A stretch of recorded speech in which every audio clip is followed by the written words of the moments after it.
यत्र नारीषु पूज्यन्ते रमन्ते तत्र देवता। नमस्कार, मैं पंकज समदरिया इस YouTube चैनल में आप सभी का स्वागत करता हूँ। आज अंतर्राष्ट्रीय महिला दिवस है। आज हम चर्चा करेंगे कि सरकार का जो विकसित भारत 2047 का लक्ष्य है, उसमें भारतीय महिलाओं की क्या भूमिका होगी। क्या महिलाएं सिर्फ सामाजिक और आर्थिक रूप से सशक्त हो तो इससे यह लक्ष्य पूरा हो जाएगा, या महिलाओं को चारित्रिक रूप से भी सशक्त होना होगा। कहा जाता है कि 21वीं सदी महिलाओं की होगी, और ऐसी भविष्यवाणी संभवतः महर्षि अरविंद ने भी की थी। इस भविष्यवाणी के पीछे उनका मकसद क्या था, इसका सही चित्र खींचना तो बहुत मुश्किल है, पर शिक्षा, व्यवसाय और राजनीति के मंच पर जिस द्रुत गति से महिलाएं अपनी उपस्थिति दर्ज करा रही है, उसके आधार पर यह तो स्वीकार किया जा सकता है कि महिलाओं ने अंगड़ाई ली है, उनमें जागरण की लहर दौड़ रही है और पुरुष वर्ग उसके कर्तृत्व को गौरव के साथ स्वीकार करने में लगा हुआ है। लेकिन जब तक महिलाएं स्वयं अपनी अस्मिता के प्रति सजग नहीं होगी, अपनी मौलिक पहचान स्थापित नहीं कर पाएंगी, पुरुष वर्ग से अपने मूल्यांकन की अपेक्षा करती रहेंगी, तब तक निश्चितता के साथ प्रगति के शिखरों पर नहीं चढ़ सकेंगे। एक व्यक्ति ने अपना मकान बेचना चाहा तो उसने एजेंट से कहा, और एजेंट ने विज्ञापन तैयार किया। वह विज्ञापन अखबार में छपा। मकान मालिक ने उसे पढ़ा और एजेंट को फोन किया और कहा कि मुझे मकान नहीं बेचना है। एजेंट ने कहा, क्यों, क्या हुआ? कल तो आपने कहा था कि मकान बेचना है। मकान मालिक ने कहा, मुझे नहीं पता था कि मेरा मकान इतना सुंदर है। तुमने विज्ञापन में लिखा कि मकान बहुत सुंदर है, नदी के तट पर है। नदी बहुत सुहावनी है, मकान के आसपास का वातावरण, वहाँ का माहौल बहुत अच्छा है, और मैं ऐसे ही किसी दूसरे मकान की खोज कर रहा था। अगर यही मकान अच्छा है तो मैं दूसरे को क्यों खरीदूं?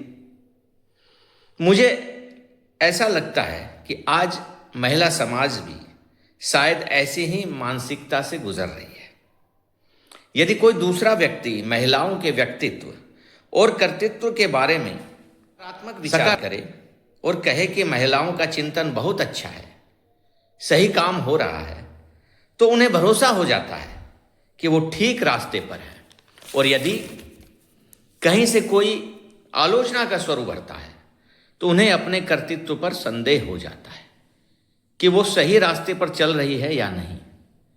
और संदेह की स्थिति व्यक्ति को लक्ष्य से विचलित कर देती है। इस स्थिति से उबरना है तो सबसे पहले स्वयं में आत्मविश्वास पैदा करना होगा। जब तक आत्मविश्वास दृढ़ नहीं होगा, तब तक समस्याओं के चक्रव्यूह से बाहर नहीं निकला जा सकेगा। सन 1947 में भारतवर्ष आजाद हुआ। देश की आजादी के साथ लोगों ने महसूस किया कि वह स्वतंत्र हो गए हैं। यहां की महिलाओं को भी अनुभव हुआ कि वे स्वतंत्र हो रही है। लेकिन इस स्वतंत्रता का अभिप्राय क्या है? हमें इस बात को गहराई से देखना है, समझना है।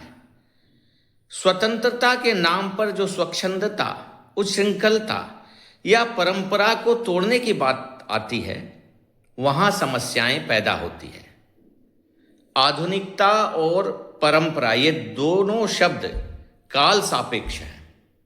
समय के एक बिंदु पर आकर ही हम किसी वस्तु या व्यक्ति को आधुनिक कहते हैं और किसी को पारंपरिक या प्राचीन कहते हैं।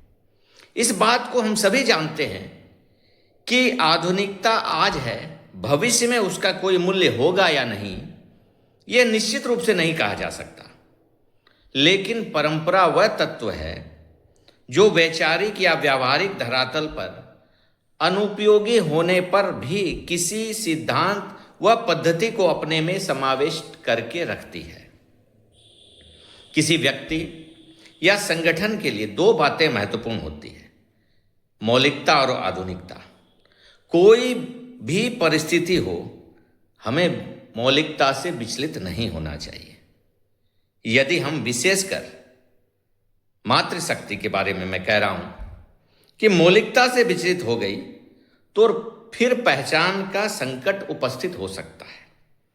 यदि मौलिकता सुरक्षित नहीं रहेगी तो बाहरी दिखावा कितना ही हो जाए, जड़ों की सुरक्षा नहीं हो सकेगी।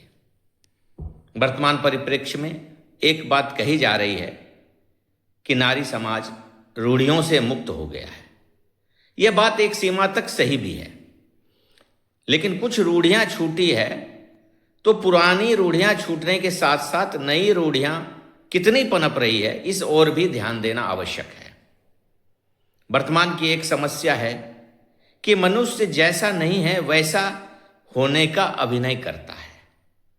वह अपने आप को विशिष्ट दिखाना चाहता है। यह अति महत्वाकांक्षा की मनोवृत्ति है। होना यह चाहिए कि व्यक्ति जैसा दिखना चाहता है कम से कम वैसा बनने का प्रयत्न करे, और खास करके महिलाओं के बारे में यह बात तो लागू होती है। कोई भी यदि अपने धरातल से दूर होकर देखा देखी अंधानुकरण करता है तो उसके जीवन में समस्याएं पैदा हो जाती है। इस स्थिति पर महिला समाज को एक बार पुनर्विचार करना होगा। कहा जाता है कि कोल्हू का बैल एक धुरी पर घूमता है, के सामने कोई प्रलंब पथ नहीं होता है। वह एक ही धुरी के चारों ओर दिन भर घूमता रहता है, लेकिन घूमते समय उसकी आंखों में पट्टी बांध दी जाती है। उसका कारण यह बताया गया कि यदि उसे यह ज्ञात हो जाए कि वह दिन भर एक ही धुरी के इर्द गिर्द घूम रहा है तो वह ज्यादा रास्ता तय नहीं कर पाएगा और वह गश खाकर गिर पड़ेगा। उसे लगातार यह भ्रम सा रहे कि वह निरंतर चल रहा है, आगे बढ़ रहा है। कभी कभी ऐसा प्रतीत होता है कि महिलाएं भी एक भ्रम पाले हुए हैं कि वे विकास कर रही हैं तथा विकास की दौड़ में आगे बढ़ रही हैं, लेकिन जब तक उनके सामने कोई निश्चित लक्ष्य नहीं होगा वे विकास के भ्रम में कभी कुछ और काम करती रहेंगी। महिलाओं के सामने सबसे बड़ी समस्या है कि वे स्वयं अपनी समस्याओं से परिचित नहीं हैं। हालांकि वर्तमान समय में महिलाओं ने बहुत तरक्की की है, उनमें बड़ी जागृति आई है, उन्होंने बहुत प्रगति की है। महिलाओं के आगे बढ़ने का एक दौर सा चल रहा है। आज हम अनेक युवतियों को वकील, डॉक्टर, इंजीनियर, चार्टर्ड अकाउंटेंट के रूप में देखते हैं, लेकिन आज जिस बात का सबसे ज्यादा डर है कि विकास की इस रफ्तार में कहीं शील और चरित्र की उपेक्षा ना हो जाए। अगर ऐसा हुआ तो उसका जिम्मेदार कौन होगा? दायरा इतनी विस्तृत हो गया है कि एक असुरक्षा का भय हर समय बना रहता है। आज का जो वातावरण है वह किसी भी तरह से चारित्रिक निर्माण में सहायक नहीं है। ऐसे में केवल महिला स्वतंत्रता की बातें करना, महिला सशक्तिकरण की बातें करना एक आशंका पैदा करती है कि स्त्रियोचित गुणों की उपेक्षा की गई तो आगे का दृश्य क्या होगा। वातावरण और परिस्थितियां हर व्यक्ति को प्रभावित करती है, चाहे पुरुष हो या स्त्री। आज का वातावरण और परिस्थितियां कुछ ऐसी हैं कि किसी स्थिर चित्त वाले व्यक्ति को भी प्रवाह में बहाकर ले जाने में सक्षम है। अब सबसे महत्वपूर्ण प्रश्न यह है कि आज जो विकास हो रहा है और माना जा रहा है कि महिलाएं सभी क्षेत्र में आगे बढ़ रही हैं, क्या वह अपने सामाजिक और शैक्षणिक विकास के साथ साथ चरित्र के विकास पर भी ध्यान दे पाएंगे? उनके भौतिक विकास के साथ साथ यदि चरित्र के विकास का ग्राफ ना बढ़ा तो सरकार के विकसित भारत 2047 के संकल्प की सार्थकता कैसे सिद्ध होगी? इसलिए महिलाओं को सिर्फ सामाजिक आर्थिक रूप से मजबूत होने के साथ साथ चारित्रिक रूप से भी सबल होना होगा, क्योंकि भारतीय स्त्रियों का चरित्र हमारी अमूल्य धरोहर है और इतिहास इस बात का साक्षी है।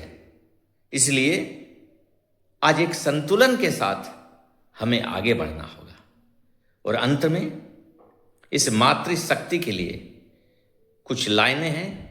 इन पंक्तियों के साथ मैं अपनी वाणी को विराम करूंगा। तो खुद की खोज में निकल, तो खुद की खोज में निकल, तू किस लिए हताश है, तू चल तेरे वजूद की समय को भी तलाश है, समय को भी तलाश है। जो तुझसे लिपटी बेड़ियां समझना इनको वस्त्र तुम, जो तुझसे लिपटी बेड़ियां समझना इनको वस्त्र तुम, ये बेड़ियां पिघाल कर बना ले इनको शस्त्र तुम। तू खुद की खोज में निकल, तू किस लिए हताश है, तू चल तेरे वजूद की समय को भी तलाश है। चरित्र जब पवित्र है तो क्यों है ये दशा तेरी, चरित्र जब पवित्र है तो क्यों है ये दशा तेरी, ये पापियों को हक नहीं कि ले परीक्षा तेरी, ये पापियों को हक नहीं कि ले परीक्षा तेरी। तू खुद की खोज में निकल, तू किस लिए हताश है, तू चल तेरे वजूद की समय को भी तलाश है। जला के भस्म कर उसे जो क्रूरता का जाल है, जला के भस्म कर उसे जो क्रूरता का जाल है। तू आरती की लो नहीं, तू क्रोध की मशाल है। तू खुद की खोज में निकल, तू किस लिए हताश है, तू चल तेरे वजूद की समय को भी तलाश है। चुनड़ उड़ा के ध्वज बना गगन भी कंप कंपाएगा, चुनड़ उड़ा के ध्वज बना गगन भी कंप कंपाएगा। अगर तेरी चुनर गिरी तो एक भूकंप आएगा। तू खुद की खोज में निकल, तू किस लिए हताश है, तू चल तेरे वजूद की समय को भी तलाश है, समय को भी तलाश है। बहुत बहुत धन्यवाद।